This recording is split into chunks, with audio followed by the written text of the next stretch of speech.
디자이너는 설계자도 아니고 아티스트도 아니다라고 말씀하셨어요. 근데 이제 전무님이 나오시면서 아티스트처럼 보여서 되게 부러웠다 이런 말씀을 또 하셨었거든요. 박진우 디자이너님이 생각하시는 디자이너의 그 아이덴티티란 무엇일까요?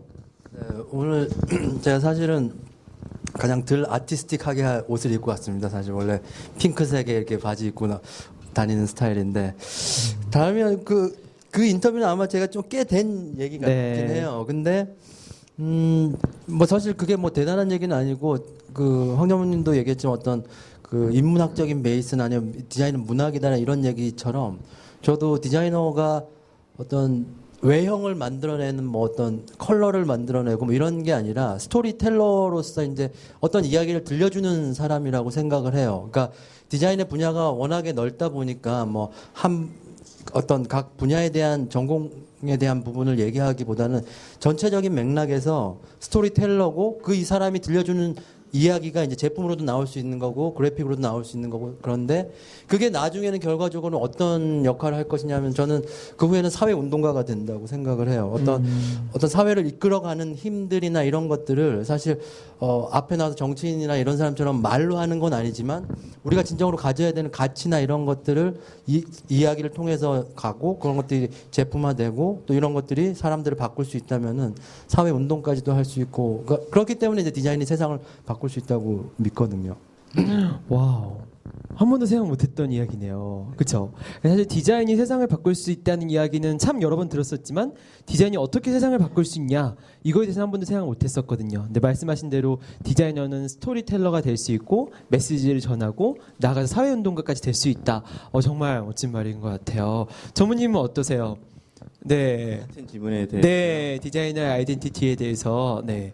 해외에선 디자이너가 뭐 은행에 일하는 경우도 있고, 그러니까 디자이너 아트를 하는 경우도 있고, 되게 스펙트럼이 넓습니다. 넓은데 이제 저 개인적인 경우에는 이제 전 산업인이라고 생각을 많이 해요. 협업을 많이 해야 되기 때문에 만약에 제품을 100만 대를 생산해야 된다. 그러면 저 혼자 하는 게 아니라 거의 한 40명, 80명이 이제 개입이 되거든요. 그렇기 때문에 제 개인적인 입장에서는 이제 그냥 디자이너는 산업인의 한 명이라고 생각을 하고요. 그 다음에 그 이외의 스펙트럼에서는 또 다양한 정의가 있다고 생각을 합니다. 그렇군요. 또 기업 안에 계시니까 정말 하나의 팀으로서 또 멤버로서의 그런 또 중요성이 있는 것 같아요. 그래서 황성걸 디자이너님 같은 경우에는 보니까 제가 소개할 때 못했는데 모토로라 모빌리티에서 크리에이티브 디렉터라는 직함이 있는데 크리에이티브 디렉터가 전 세계에 딱 7명이 있대요. 그 7인 중에 1명이라고 하십니다. 대단하신 것 같아요. 그러니까 아마 이제 제가 한 가지를 했으면은 그 자격이 안 주어졌을 것 같은데, 그러니까 제가 잡을 한 7번을 바꿨거든요. 근데 이제 회사 안에 있다가 야, 너 요거 새로운 이니셔티브가 있는데 한번 해볼래? 그때마다 옮겨갖고 1년 반에 한 번씩, 2년에 한 번씩 옮기다 보니까 여러 가지 공부를 하게 됐고 하다 보니까 이제 그 기회가 이제 왔던 것 같아요. 보통은 이제 외부에서 뽑는 경우가 더 많습니다. 그리고 예, 그게 아마 오히려 여러 분야를 경험하면서 이제 거기에서 제너럴한 지식들이 예, 업계에서는 이제 CD라고 하는데 아까 뭐 아트 디렉터라는 타이틀을 말씀하셨는데 산업 쪽 디자인에서는 또 이제 그러니까 CD, 그러니까 크리에이티브 디렉터라는 타이틀이 자기 커리에서는 피크를 얘기하는 거거든요. 그래서 우리나라랑은 달리 이렇게 일단 손을 놓으면 안 된다고 얘기를 하고요. 그러니까 디자인을 계속 해야 된다라고 얘기를 하고 그 다음에 이제 자기가 VP가 돼도 부사장이 되어도 많은 사람들이 그러니까는 VP and 크리에이티브 디렉터라고 하는 타이틀을 가져가요. 그만큼 저희 분야 안에서는 되게 자부심이 큰 타이틀인데 우리나라에는 이제 직책보단 직급으로 알려져 있는 것 같아요. 근데 직책적으로 되게 이제 그 디자이너한테는 중요한 그런 타이틀인 것 같습니다. 그 기업 문화의 큰 차이기도 하네요. 크리에이티브 디렉터가 여기서 가장 중요한 이거 유럽이나 뭐 미국 같은 경우는 이제 그게 제일 놓기 싫은 타이틀 중에 하나죠. 훌륭한 직책이라고 생각을 하니까요. 그렇군요. 잦은 이직이 이제 크리에이티브 디렉터가 되는 비결이었군요. 네, 내부에서요. 네, 농담이고요. 그거 말고도 이제 디렉터로서 디자이너로서의 또 엄청난 그 인정받았던 뭐 사례들이나 이런 것도 많으실 것 같아요. 그런 건 좀 어떠세요? 그러니까 아마 제가 이렇게 인정 못 받았던 것도 많이 있고요. 예를 들어서 좀 이제 아까 젊다고 해주셨는데 감사합니다. 근데 나이가 이제 어려 보인다는 게 항상 네. 핸디캡이 됐던 것 같아요. 네. 되게 속상했어요 처음에는요. 그래서 맨날 밤새 옷 입고 다니고 막 이렇게 좀 더 어른스러워 막 턱수염도 길러보고 다 해봤는데 안 되더라고요. 안 되는데 미국 가면 더 힘들거든요. 그냥 네. 영 에이시안 보이니까. 그래서 이제 한번 이제 제가 한 2000년도쯤에 빨리 이렇게 이제 디자인 매니저가 될 뻔했는데 네. 그때 이제 이렇게 하지 말아야 할 말인데 이제 들었던 게 이제 그냥 아시아 사람은 개미처럼 열심히 일하는 게 더 어울린다라는 얘기였던 것 같아요. 그래서 저도 그걸 끝까지 갖고 왔는데 끝까지 이제 행정적으로 해결을 했는데 그게 되게 이제 속상했는데 그날 밤 계속 못 잤던 것 같아요. 못 네. 자다가 생각했던 게 아 여기서 10명 중에 9명이 포기를 하는구나라는 네. 생각이 들더라고요. 그래서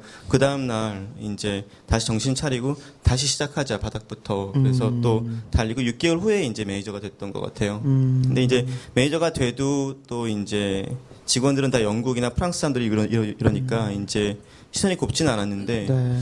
그런 이제 어떤 인내심이 제일 중요한 역할을 하지 않았나 생각이 드는 것 같아요. 아, 우리 인내심과 성실함 그런 그죠. 예, 그리고 그죠, 네. 저희 아버님이 이제 해외 생활을 많이 하셔갖고 이제 어릴 때 네. 영어를 많이 가르치셔서 되게 도움이 많이 됐는데 네. 또 하나는 제가 이제 미국 떠난다 그럴 때 두 가지 말씀하시더라고요. 너 같은 놈이 미국 나가서 잡을 권리가 별로 없다. 네. 또 하나는 잡을 구하더라도 너는 뭐 악수하고 막 이러지 말고 성실하게 일을 해서 트랙 레코드를 만들어야 된다. 그 글로벌리 봤을 때 너라는 정체성 자체는 그다지 힘 있는 정체성이 아니다. 그래서 제가 뭐 정치 이런 건 잘 못하고요. 그냥 트랙 레코드를 만들자, 실적을 쌓자라는 게 되게 가장 컸던 것 같아요. 그래서 약간 아버님한테 좀 감사드린 면도 있습니다. 아, 예. 그렇군요. 이렇게 또 인생의 성공의 비결까지 같이 이제 듣게 되는 것 같아요. 정말 자랑스럽습니다. 네. 박준 디자이너님도 만만치 않으시잖아요. 이게 소개할 때 보니까 세계 100대 디자이너, 젊은 디자이너 중에 한 분을 뽑히셨다고 하더라고요. 그거 어떻게 하게 됐나요? 예. 항상 제가 농담식으로 이제 네. 세계 100대 디자이너 얘기하면 세계 100대 맞은 디자이너라고 하는데 아, 그래요? 그 사실은 뭐 사실 100대고 뭐 몇 대고 이건 사실 중요한 게 아닌데 그건 뭐 사실 언론에서 이제 그 부분을 강조하기 위해서 했는데 계기는 이제 프레임이라는 디자인 잡지가 있어요. 근데 그 잡지에서 어떤 책을 소개하는 자리였는데 그 책이 이제 그 책의 컨셉이 이제 세계 가장 유명한 10명의 큐레이터가 이제 10명의 디자이너들을 소개를 하면서 그게 총 100명이 나오는 네. 책이었어요. 근데 그 책에서 이제 소개가 되면서 제가 이제 그런 타이틀을 갖게 되긴 했죠. 근데 사실은 그 명칭보다는 어떤 그런 부분이 있었어요. 그 기사의 그 내용에서 저는 되게 뿌듯했던 게 뭐냐면 일단 저를 고르신 분은 한국 큐레이터였어요. 근데 저는 그 당시만 해도 제가 이제 영국에서 공부를 하고 이제 한국 들어오면서 우리나라가 계속 디자이너를 키운다 뭐 이렇게 하고 뭐 정부도 막 이렇게 한다고 하지만 사실 디자인 큐레이팅이나 뭐 어떤 디자인 기획에 대한 사람이 키워본 적이 있느냐라는 거죠. 그러니까 사실 어떤 디자이너를 언론에 내세워주고 아니면 이 사람이 하는 디자인이 맞다라는 어떤 저널리즘에 대한 부분을 이렇게 평가를 명확하게 해준 사람이 없었다라는 거죠. 그래서 사실 규모가 크고 뭐 유명한 상 하나 받았다 뭐 이러면은 다 유명한 디자이너라고 이렇게 인정해주고. 많이 되어 있고 사람들에게도 이제 아는 디자이너들이라고 하면 그런 매체에 몇 번 나온 사람들로만 되는데 그때는 이제 실질적으로 근본적인 이제 그 디자인에 대한 이슈들 이런 걸 갖고 이제 큐레이터를 뽑았고 그분 중에 한 분이 한국 사람이었다는 게 저는 되게 자랑스럽고 또 이제 그분은 사실 한국 사람만 뽑지는 않았어요. 근데 그 중에 한 명이 이제 저였고 저도 사실은 어떻게 보면 디자인 세대로 따지면은 모르겠습니다. 그 큰 바운더리에선 저도 2세대고, 저도 이제 그런 교수님들한테 배웠지만, 2세대지만 2세대 맨 앞쪽에 있는 세대예요. 그러니까 어떻게 보면은 이제 외국을 처음 나가서, 그러니까 외국에서 그 학위 받은 걸로 이제 한국 들어와서 뭘 하는 건 아니지만, 외국에서 그 실제 전시를 하면서 참여를 하고, 그래서 이제 들어와서 한국에서 활동을 시작했는데, 제가 이제 활동할 당시에는 이제 모든 학생들이 그게 근본 이제 디렉션처럼 이렇게 방향성으로 잡혀 있고 그렇게 됐을 경우 그걸 보면서 뭐 아까 약간 젊어 보이시고 이런 것도 네. 있는데 저희도 어느덧 가면은 중견으로 빠지더라고요. 네. 항상 차세대 디자이너 하다가 나 언제 본세대 하지 그랬는데 네. 이제는 그래서 그런지 하여튼 그 타이틀 자체가 갖는 것보다는 어쨌거나 그 앞쪽에서 이제 그 어린 친구들이 갈 수 있는 방향에서 그렇게 롤 모델이 될 수 있다는 게 저는 좋은 것 같아요. 아, 그렇군요. 두 분 다 너무너무 자랑스럽습니다. 그리고 동시에 두 분의 나이가 정말 묻고 싶네요. 그죠? 나중에 한번 또 여쭤보도록 할게요. 사실 디자인, 이제 기술, 이제 융합, 이런 것에 대해서 한번 같이 한번 얘기해보면 좋을 것 같아요. 근데 디자인의 그 근본에 돌아오면 사실은 창의성이거든요. 창의융합 콘서트 같은 경우도 창의성에 대한 이야기고, 이 질문은 정말 많이 받으실 것 같긴 한데, 창의성은 그런 디자인 감각, 이런 거는 타고나는 걸까요? 길러지는 걸까요?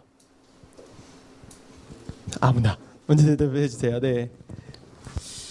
변수가 여러 솔직하게. 가지 네. 있는 것 네. 같아요. 근데 이제 실제로 이제 제가 성장을 하면서 환경에서 오는 이제 감각이 있고요. 네. 색감이라든지 비례감 같은 거는 이제 가장 기초인 거는 이제 큰 환경이 큰 영향을 미친다고 생각을 하고요. 네. 그렇지만 또 그 룰을 깨고서 감각이 좋은 분들도 많이 있어요. 그러니까 자기 통찰력도 되게 중요한 역할을 하기 때문에 환경이 세팅이 안 되어 있더라도 조금 더 라한 환경에 있더라도 그 통찰력이 좋으면은 잘 되는 그 부분도 있고요. 세 번째는 이제 훈련이 가장 큰 또 변수가 되는 것 같아요. 그래서 저희 이제 미신 중에 하나가 뭐냐면은 젊은 애들이 감각이 좋고 나이 들면 못한다고 생각을 하는데 저희 세대를 변호하는 건 아니고요. 네. 실제로 훈련돼서 더 잘할 수 있는 것도 있어요. 그러니까는 이렇게 나이 어린 친구들을 만약에 수족관에 보내갖고 야 색감에 대한 인스피레이션을 받아봐. 그리고 와서 일을 시키면은 훈련이 안 돼 있기 때문에 그거 막 보고 좋아한 다음에 와갖고 또 똑같은 색깔 칠하고 있거든요. 근데 이제 저 같은 경우는 오히려 이렇게 회사에서 인스피레이션 1박 2일 여행을 갈 때가 있어요. 그럼 저 일단 배낭 메고 대중교통을 이용하고 핫스팟을 정해놓고 가간 다음에 거기서 각자 해처 모여를 하면서 스케치를 하거든요. 근데 그때 데리고 간 사람들은 다 부장급들이에요. 왜냐면 훈련이 되어 있기 때문에. 다 이제 그분들은 허리가 안 좋으셔갖고 고생을 하시는데 네. 이제 그런 세 가지가 디자인의 창의성을 갖다가 이제 이렇게 드라이브하지 않나 생각하고 있습니다. 우리 둘 중 하나 택하기는 좀 어렵네요. 그렇죠. 네. 그래서 창의력 이제 훈련 받았을 때 이제 창의력을 더 발휘할 수 있다, 더 찾고 이런 것도 굉장히 인사이트 이야기인 것 같아요. 디자이너님은 어떻게 생각하세요? 예, 뭐 저는 이제 황정무님이랑 이제 이렇게 활동하는 분야가 조금 섹터는 좀 다른 파트는 있는데 네.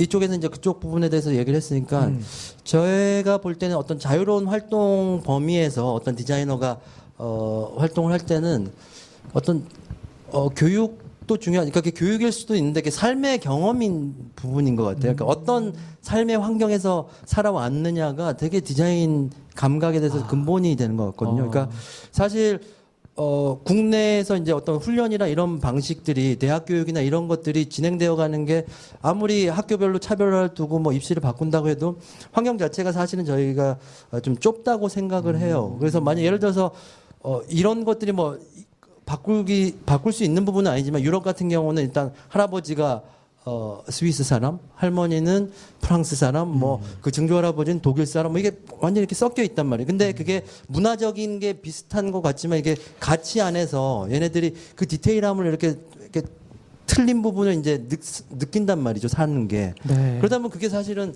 디자이너가 이제 삶에 대한 관찰자고 어떤 물건을 사람들이 어떻게 쓰는가 이런 것도 보고 해서 할머니 쓰는 거랑 할아버지 쪽 가족 쓰는 거 이런 걸 되게 디테일하게 많이 보는 것 같아요. 와. 그거에 따라서 그 친구가 네. 나중에 디자인을 할 수 있는 영역에서의 얼마만큼 막 이렇게 틀린 부분을 찾아낼 수 있는가 그런 걸 만들어내는 것 같아요. 네. 특히 그런 어렸을 때의 네. 저도 뭐 경험과 개인적으로도 환경. 황정우님도 그 아버님한테 좋은 얘기를 네. 들었는데 저희 집은 사실 봉제 공장을 했어요 어릴 때. 그래서 그게 은연중에 집에서 이제 미싱이 막 돌아가고 있고 사실 뭐 큰 공장은 아니었지만 그러니까 이렇게 하청업체였지만 그때 이제 뭐 어린 기억에 거기 일하는 누나들이 진짜 뭐 이렇게 조그만 거라도 만들어주면 그거 좋다고 이렇게 가면이라고 쓰고 뛰어다니고 했던 것들이 이제 지나고 나면 그런 것들이 이제 전문적인 지식은 아니지만 어쨌거나 되게 감성 깊숙이 들어오는 것 같아요. 네. 정말 어릴 때 무의식의 경험들이 정말 재능이나 좋아하는 걸 많이 결정하는 것 같아요.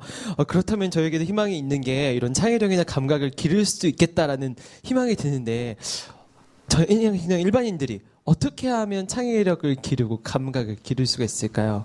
이 역시 너무 많이 받는 질문일 것 같아요. 네, 드세요. 창의력이요? 네. 저는 사실은 사회가 크게 변화하고 이런 거에 대해서 저는 많이 한국 사회가 이제 뭐 어떤 사람들 창의성이나 이런 거랑 조금 많이 거리가 있다라고 예전에 교육도 받았고 좀 그렇게 많이 느껴왔지만 뭐 많이 변하잖아요. 그러니까 어떤 사회적인 부분에서 월드컵도 있었고 뭐 정말 이번에 뭐 싸이 같은 경우도 하나의 계기인 것 같긴 한데 모르겠어요. 사람들이 되게 크리에이티브해요. 사실 한국 사람들이 노래방 가면 얼마나 크리에이티브하게 놀고 저기 놀 때 아주 크리에이티브하게 네. 술 마시는 방식도 우리나라 같이 크리에이티브하게 네. 마시는 나라가 없잖아요. 근데 그게 어떤 상황과 격식과 이런 거를 이제 이틀에서 이렇게 해야 되고 이틀에서 이렇게 해야 된다는데 뭐 저는 방법은 따로 없다고 보고 그냥 스스로가 오픈 시켜버리고 이제 싸이 말로는 미친다고 하는데 미쳐버리는 수밖에 없지 않을까. 오히려 오픈 마인드 진짜 미치는 거 잘 네네. 노는 게 순간 맞아요. 미쳐주는 게 네. 그런 것 같아요. 네. 어떠세요? 네. 그러니까 일반 사람들이 창의력을 네. 갖기 위해서라고 말씀하셨는데, 네. 그러니까 저희가 이제 이렇게 왜 서점에 가면 이제 그런 책들 많잖아요. 뭐 이렇게 1억으로 100억 만들기, 네. 뭐 조기유학 성공시키기. 네. 근데 이제 그게 수요가 있으니까 그렇게 공식적으로 써갖고 하는데, 저는 이제 그런 어떤 주입적인 그런 성향에 되게 반대하고 있어요. 그래서 가장 근본적인 게 중요하지 않나. 그리고 우리나라가 기초과학에 너무 신경을 안 쓴 게 아닌가라는 생각을 네. 해요. 실제로 이제 아카데미아에서는 그 얘기를 해요. 그러니까는 인류학, 사회학, 심리학, 인지과학, 물리학에서 많은 인스피레이션이 온다고요. 그러니까 그 방법들을 동원해서 약식으로라도 쓰면은 되게 많은 거를. 근데 그 기초과학들이 얘기하는 건 뭐냐면요. 사람을 이해하는 거거든요. 네. 사람을 이해하고 그리고 통찰력을 갖는 거거든요. 그래서 가장 기본적으로 자기가 생각을 좀 많이 해야 되지 않나. 나는 왜 부모들이 아이들한테 책만 읽으라고 얘기하는지 모르겠어요. 책 몇 권 읽는 것보다 한 권 읽고 100번 생각하는 게 훨씬 나은 것 같아요. 3단계가 있는데 보통 read, think, reflect라는 얘기를 해요. 근데 우리는 reading만 하고 끝나는 것 같아요. 근데 그 읽고 나서 생각을 하고 반영을 하는 단계는 3분의 2는 까먹는 것 같아요. 맞아요. 그래서 몇 권 읽었냐만 보고. 저는 신문 읽어라, 책 읽어라, 그리고 책이라는 게 좋은 것도 많지만 정크도 많거든요. 네. 그래서 거기에 되게 시니컬한 편입니다, 사실은. 근데 그 이유 중에 하나가 오히려 그런 방식의 교육이 자기 생각을 하고 자기가 왜 사고에서 나무가 떨어질까 이런 생각을 안 하게 만드는 것 중에 하나가 아닌가 싶습니다. 네, 그렇군요. 알겠습니다. 네, 들으셨겠지만 여기 계신 분들은 실제로 기술 현업에 계신 분들이에요. R&D 분야에. 사실 같이 일하다 보면 디자인 부분에 대해서 많은 이슈도 있을 것이고 어떻게 하면 좋을까 이런 것을 많이 고민하실 것 같아요. 그래서 실제로 현업과 관련된 질문들을 제가 사전에 받아봤었는데 한번 같이 나눠볼게요. 실제로 현장에서 업무를 진행하다 보면 기술과 디자인이 충돌하는 경우가 많잖아요. 그렇죠. 이럴 때 좀 어떻게 의견을 조율해 나갈 수 있는지 정말 되게 팁이 되게 많이 필요한 것 같아요. 박진희 기자님 말고 황 전무님께서 좀 부탁드릴게요. 네, 기술과 디자인이 이렇게 충돌하는 상황에서 예. 어떻게 커뮤니케이션하고 어떻게 공감을 하게 되는지 궁금합니다. 그렇죠. 그러니까 융합이라는 말 자체가 사실은 통합과 다르잖아요. 네. 융합이라는 거는 1 더하기 1이 2가 아니고 통합이 아니고 3이 되어야 한다라는 그런 전제가 있을 텐데요. 이제 그런 시너지를 이루기가 되게 힘든 경우가 많은 것 같아요. 근데 이제 뭐 엄밀히 따지면 인간 사회이기 때문에 뷰로크래시도 있고 파벌도 있고 또 부서장 간의 또 경쟁도 있고 그렇지만은 그 어떤 코퍼레이트 레터를 올라가면 사다리를 올라가면은 사실 CEO는 한 명이거든요. 네. 그리고 이제 그분의 철학과 그분의 어떤 사업 미션이 있는 거고요. 네. 사실은 같은 목표를 향해서 달리는 거기 때문에 그런 충돌이 있을 때는 답이 분명히 있거든요. 네. 왜냐면은 제일 사업 목표가 있기 때문에 그 목표를 달성하기 위해서 어떤 전술이 나오는 거지 전술 간의 충돌이 있는 건 아니거든요. 그래서 그 목표를 한번 다시 재고를 하면 보통 해결되는 경우가 많다고 생각을 하고요. 또 때로는 업무 성격 차이로 충돌이 있을 수밖에 없는 경우도 있거든요. 네. 예를 들어서 되게 고급스러운 어떤 그 피니시, 그러니까 마감을 해야만 되게 패션스럽고 그 세그먼트를 달성할 수 있다라고 얘기하지만은 또 설계 입장에서는 공학 입장에서는 그거 되게 수율이 낮다, 분량이 많이 난다라고 얘기할 수도 있는 거거든요. 근데 이제 그런 거는 그냥 주어진 네고시에이션인 것 같아요. 네. 그걸 스트레스로 보기보다는 내가 운전을 하면 차 사고가 나기 마련이라 생각을 하면서 그거를 업무의 일부로 보는 게 되게 중요한 것 같고요. 그 네고시에이션도 하나의 스킬이기 때문에 즐길 수밖에 없는 것 같아요. 그렇죠. 그런 거는 이제 당연한 걸 또 즐기고 오히려 한 발짝 멀리 떨어져서 이제 전체 코퍼레이트 목표를 이제 보게 되면은 이제 더 나아갈 수 있다는 있다는 거죠. 그렇죠. 그런 것 같아요. 근데 이제 그 R&D 쪽에 또 계시다 보니까 엔지니어들은 그런 얘기는 너무 많이 듣는다고 하더라고요. 디자이너의 마인드를 가져라. 디자인 마인드를 가져라. 근데 그게 실제적으로 뭘 어떻게 하라는 거냐. 이걸 실제적으로 어떻게 활용해야 되고 어떻게 생각하고 어떻게 반영해야 될지 사실은 도저히 감을 잡기가 되게 어려운 부분 중에 하나인 것 같아요. 이제 엔지니어로서 R&D 분야에서 디자인을 효과적으로 활용하고 생각하는 방법 이런 팁도 있으면 좀 같이 공유해 주시면 좋을 것 같아요. 조금 질문이 어렵긴 한데 어떻게 생각하세요? 박진희 디자인님은? 네, 제가 엔지니어 부분은 사실 황 전무님이 얘기하시는 게 더 좋았을 것 같은데 네. 저는 이제 개인적인 부분에서 만약 예를 들어서 저도 이제 삼성에 있으면서 가장 엔지니어와 이제 디자이너와의 이제 충돌을 많이 봤어요. 보기도 했었고 이제 또 아예 또 디자이너들 마케팅 쪽과도 이제 충돌이 많은 것도 봤었고 근데 저는 이제 개인적으로 약간 그런 생각을 하거든요. 전 반대적으로 엔지니어 입장이 아니라 디자이너 입장에서 엔지니어링이란 부분은 되게 그것 때문에 내가 디자인을 꿈꿀 수 있는 부분의 시작점이라는 생각을 좀 많이 해요. 그러니까 네. 기술과 디자인의 기술 때문에 디자인이 한계를 갖는 게 아니라 기술 때문에 디자인을 해야 되는 약간 원천이 되는 부분들이 꽤 있었거든요. 그러니까 네.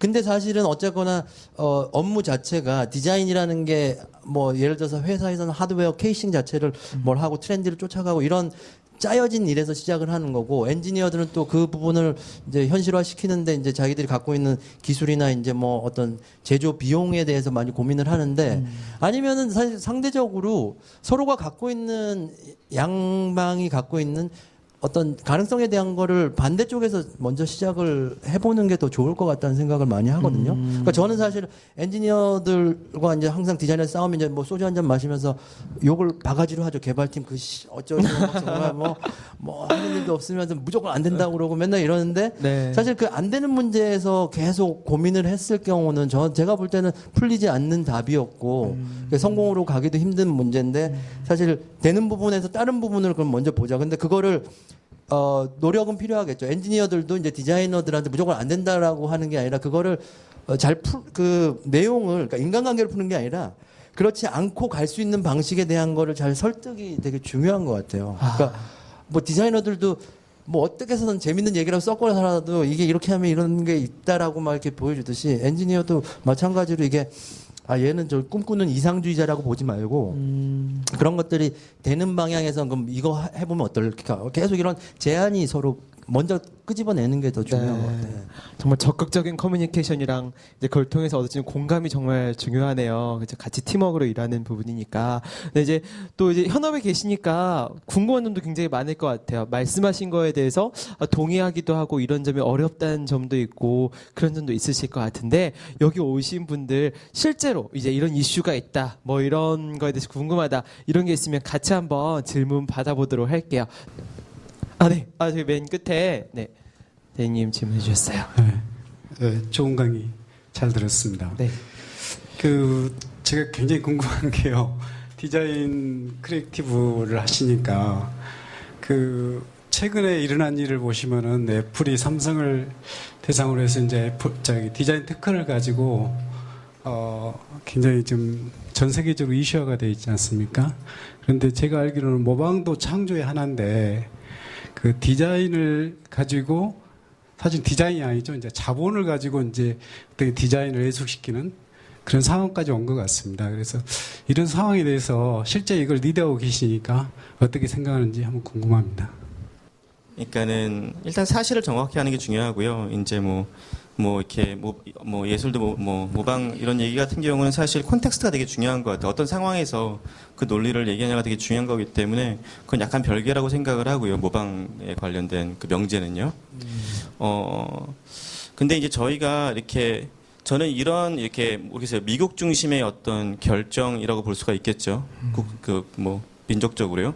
근데 이제 그 과거는 이제 그렇게 사례를 두고 앞으로 나아가면서 어떻게 발전할 수 이게 더 중요할 것 같아요. 근데 이제 제조사에 있다 보면은 실제로 패턴트 설치를 합니다. 한번 쭉 하고서 우리가 어떤 패턴트를 어떻게 피해갈 것인가, 유틸리티인 경우에는 역설계를 어떻게 할 것인가 돌아갈 고민을 하거든요.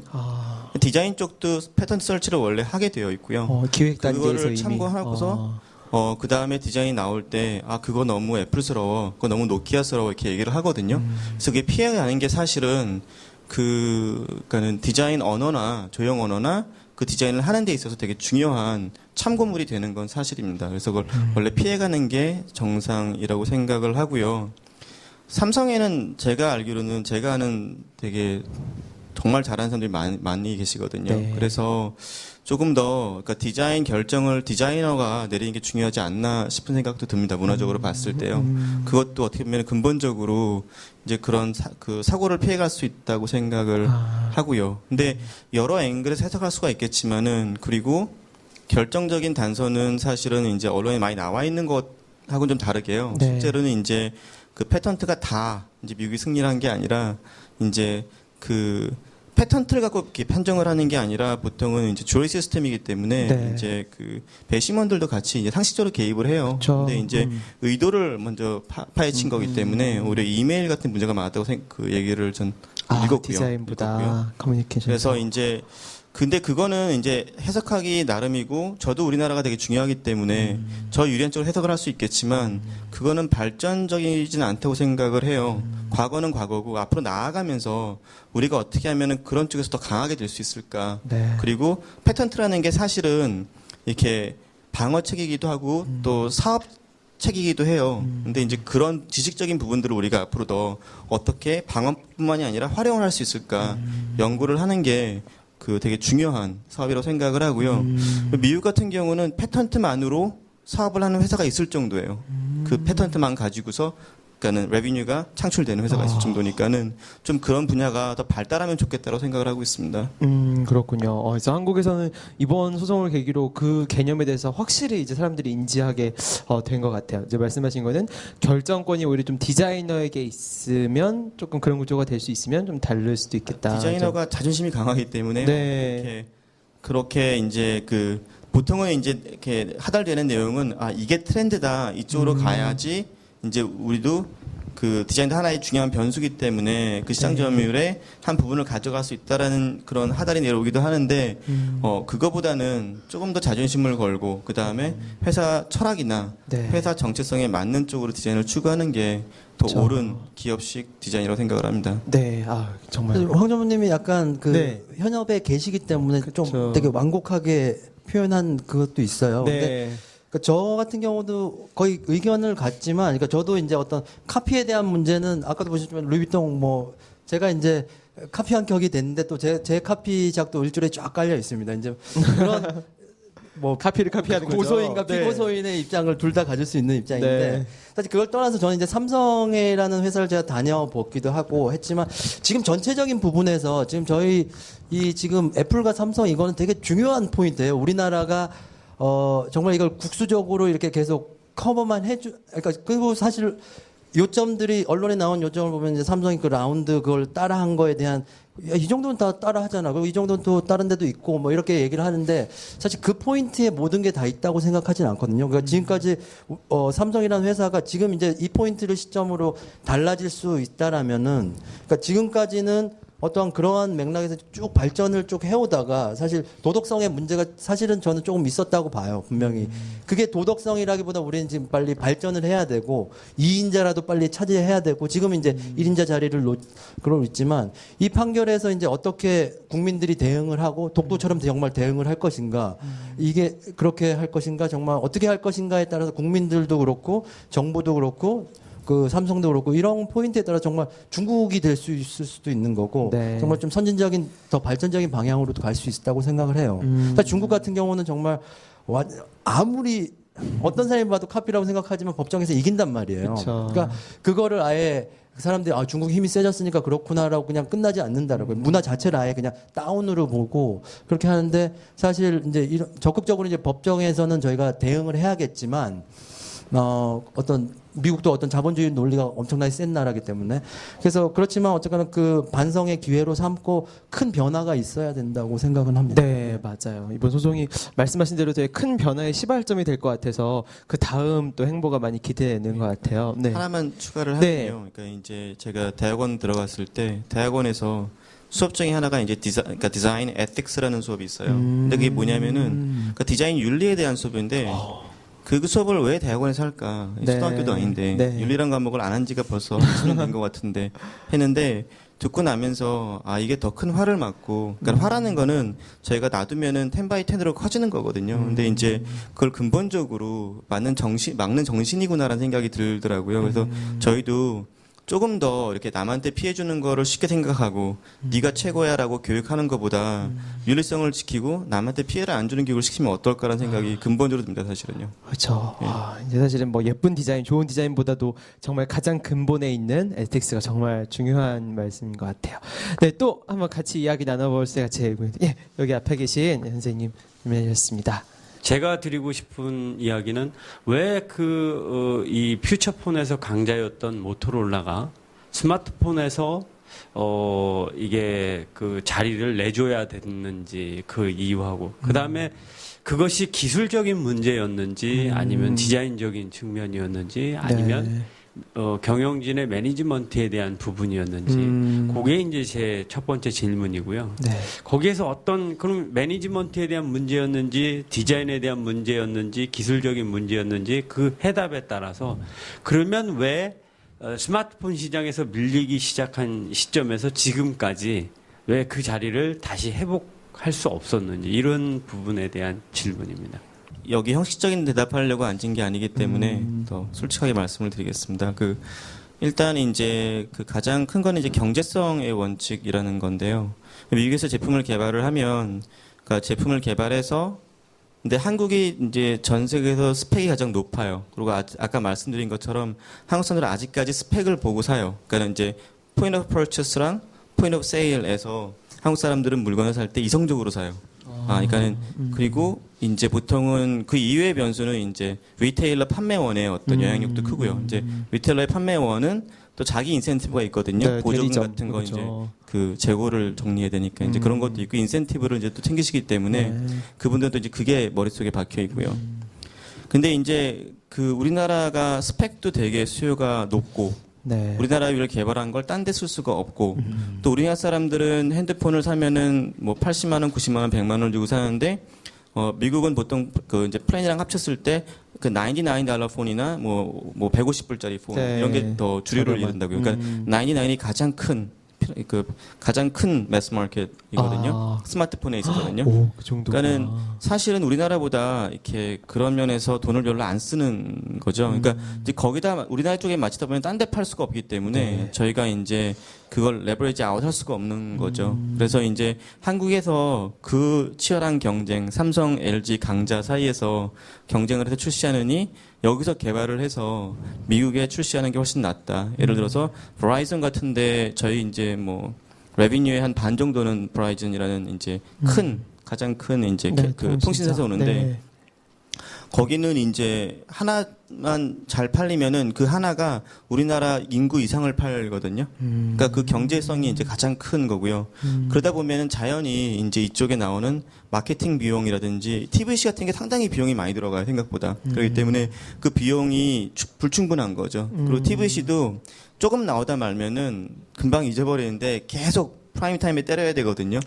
그러면 이제 그 비용이 만만치가 않습니다, 사실은요. 그래서 이제 경제성 때문에 그쪽으로 간 것도 있고요. 또 다른 거는 이제 우리 쪽에서도 실수한 것들이 있죠. 예를 들어서 이렇게 뭐 그 통신사, 그러니까 핸드폰은 이제 디자인도 중요하고 뭐 다 중요한데 사실 성능상은 별 차이가 없어요. 별 차이가 없는데 이제 그러니까 보조금이라는 게 되게 큰 영향을 미치기 때문에 일반 제품이랑 차별화가 되는데 그 보조금이 지원될 때가 여러 가지 정책이 돌아요. 근데 그 정책을 먼저 예견하고서 이런 기술에 이런 제품들이 보조금을 받을 거니까 이런 쪽에 맞춰야 되는데 우리나라 영업 방식이라는 게 미국이랑 좀 달라갖고 우리나라는 많이 물어봐요. 계속 통신사한테. 그러면서 같은 실수를 여러 번 하는 것 같아요. 네. 근데 미국 같은 경우는 저희가 이제 뭐 버라이즌이나 어디 뭐 티모바일 가면은 그걸 갖다가 물어보지 않고 계속 교육을 시켜요. 어떤 걸 팔아야 한다고. 그러니까 영업 스타일이 이 산업에 좀 약했던 것 같은 사실이 들어요. 근데 이제 그런 면에서 이렇게 어떤 그런 어떤 경제적인 이렇게 어떤 금융 지원 같은 거를 네. 기회를 많이 놓쳤다고 생각을 합니다. 그렇군요. 예. 사실 이제 글로벌 컴퍼니이기 때문에 이제 로컬 방식 그리고 결합. 디자인에 있어서 뭐 아주 실패가 없다는 아닙니다. 예를 들어서 아까 제가 화이트 앤 골드 레이저를 해서 그 이제 되게 불리한 스펙에서 이제 성공을 했다고 말씀드렸는데 그 전에 실패가 컸기 때문에 성공을 했던 것 같아요. 그 전에 이제 제가 스타텍 3라는 걸 내놨었는데 이제 제가 한국 돌아와서 첫 제품이었는데 저는 이제 한국 사람이니까 네. 그리고 이제 뭐 그래도 인정받는 디자이너니까 하면서 그 스타텍을 되게 모더나이즈 했어요. 그래갖고 이제 비틀과 뉴비틀이 있는 것처럼 약간 현대적으로 바꿨는데 그 우리나라에 스타텍 마니아층이 많이 있다고 해서 그렇게 기회를 보고 했는데 나중에 그 마니아들이 이제 올린 블로그를 보통 블로그를 체크하거든요. 디자인 나가면은 네. 체크를 해보면 디자인 관련된 게 많이 나오니까요. 네. 근데 읽어보면은 아 나는 마니아고 옛날 스타텍을 원했는데 왜 전지가 아래에 있으며 더 좋은 건데요. 그 다음에 왜 디스플레이가 이렇게 크냐? 왜 위에 디스플레이가 위에 있냐? 아래에 있어야 되는데. 그래서 옛날 스타텍 그대로 원했던 거예요. 아. 그래서 그 레이저를 재탕을 할 때는 레이저 3D 재탕을 할 때는 그 마니아 세그먼트에 대해서 훨씬 이해를 잘하고 있어갖고요. 그거를 다 부품을 바꾸면서 되게 미세하게 그러니까 미묘하게 바꿨어요. 딱 옆에 놓지 않고서 모르게. 그래갖고 오히려 그 마니아층한테 맞는 스타일로 그 외형을 간 다음에 색감만 더 화려하게 갔던 것 같아요. 그래서 그 실패를 통해서 얻은 것도 있고요. 그 이제 스타텍 3는 실제로 이제 디자인이 잘 시장에 접수가 안 된 것도 있고 또 하나는 이제 3G로 넘어갔어야 되는데 이제 그 기회를 잘못 판단한 경우도 있는 거고요. 그렇군요.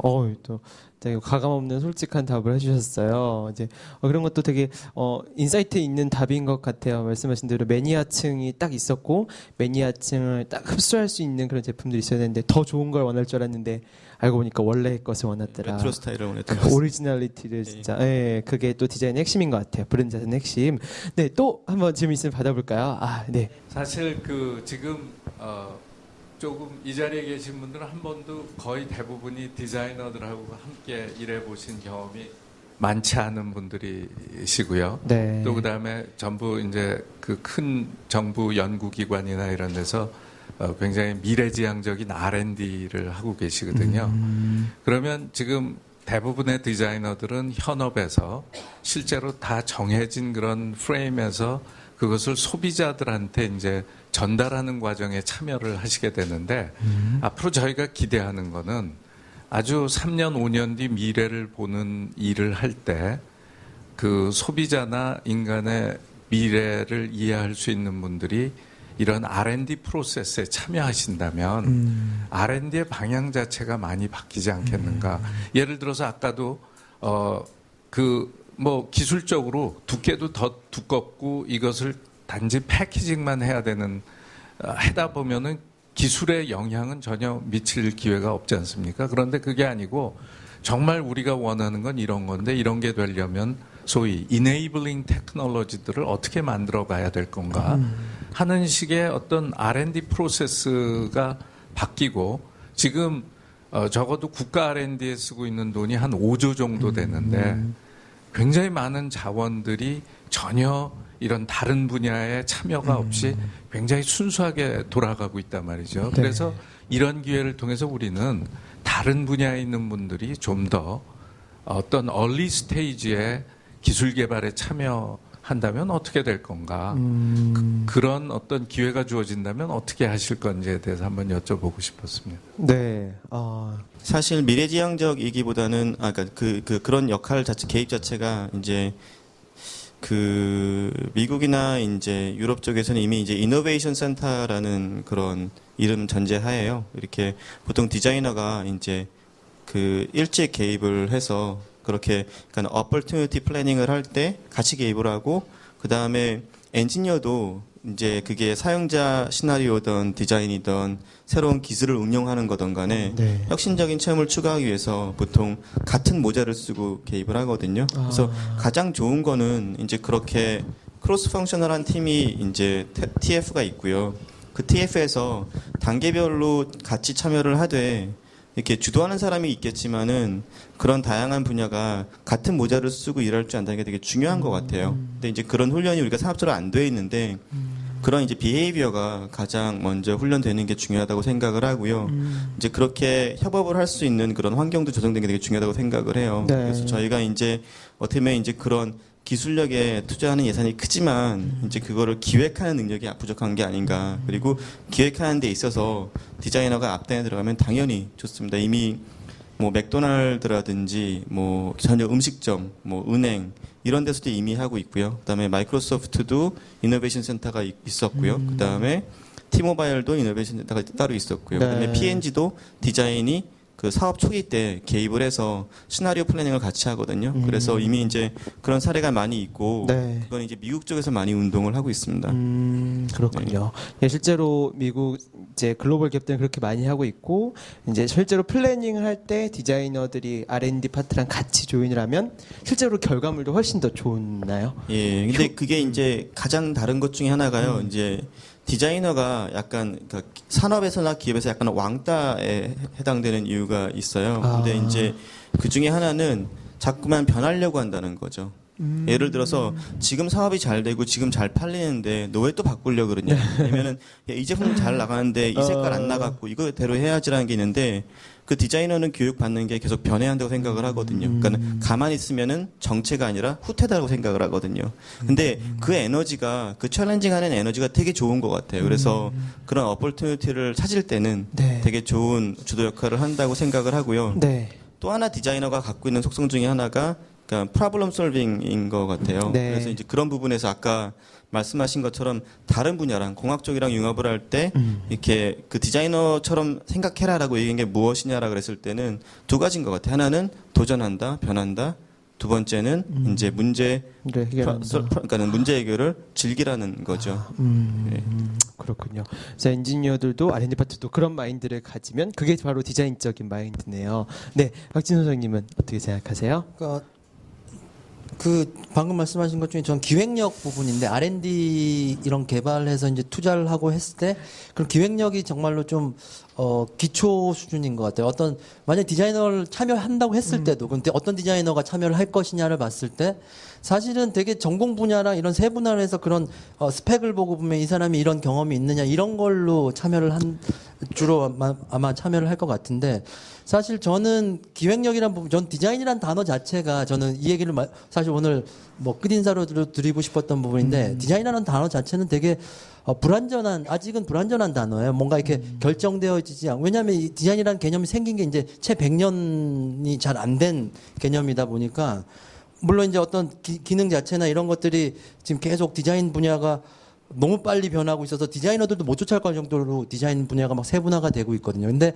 그런 분야에서 그런 디자인이라는 개념에서 어떤 디자이너를 이렇게 이 사람이 정말 대학을 무슨 과를 나왔느냐 이걸 가지고 R&D에 집어넣는 게 아니라 사실 저는 이렇게 봐야 된다고 보는 거예요. 그러니까 기획 자체가 어떤 사람의 인생이나 삶을 건드는 방식으로 보기 시작하면은 어떠한 사람들이 이제 들어와서 이제 그거에 대한 기초적인 이제 개념을 잡아갈 수 있고 그러고 이제 그 단계가 넘어갔을 때 어떤 디자이너가 또 어떤 이때 필요할 사람들을 또 다시 들어오고 또 이 사람이 어느 정도 했을 때는 또 다른 이 디자이너는 빠지고 계속 이렇게 살아있는 R&D 기획이 돼야 되는데 한번 이제 TF팀 딱 해가지고 스펙 보고 이제 골라놓으면은 그 방향으로 그냥 끝까지 되든 안 되든 뭐 나와야 된다 약간 이게 성과 위주가 조금 결과적으로는 완전 새로운 뭔가가 나오지는 않는다라는 그런 생각이 있어요. 그래서 디자인이라는 단어를 오늘 계시지만 너무 본인이 지금까지 생각했던 어떤 디자인이라는 거에 국한시켜 놓지 마시고 아까 저도 강의할 때 아트라는 개념 자체를 학생들한테 크게 보라고 하듯이 네. 디자인이라는 개념 자체를 인생 사람의 삶을 같이 가는 어떤 한 방향성에 대한 걸로 보시면은 너무 디자인과 IT 이렇게 분리해서 생각하시지 않으실 것 같아요. 네. 아까 말씀하신 내추럴 앤 아트 진짜 정말 모든 게 또 아트가 될 수 있고 그 아트적인 마인드로 또 기술도 접목할 수 있는 것 같아요. 오늘 두 분이 해주신 이야기가 정말 여기에 계신 그 R&D 현장에 계신 분들에게 디자인과 기술에 융합된 그 마인드, 디자인적인 마인드를 정말 많이 심어줄 수 있었던 것 같습니다.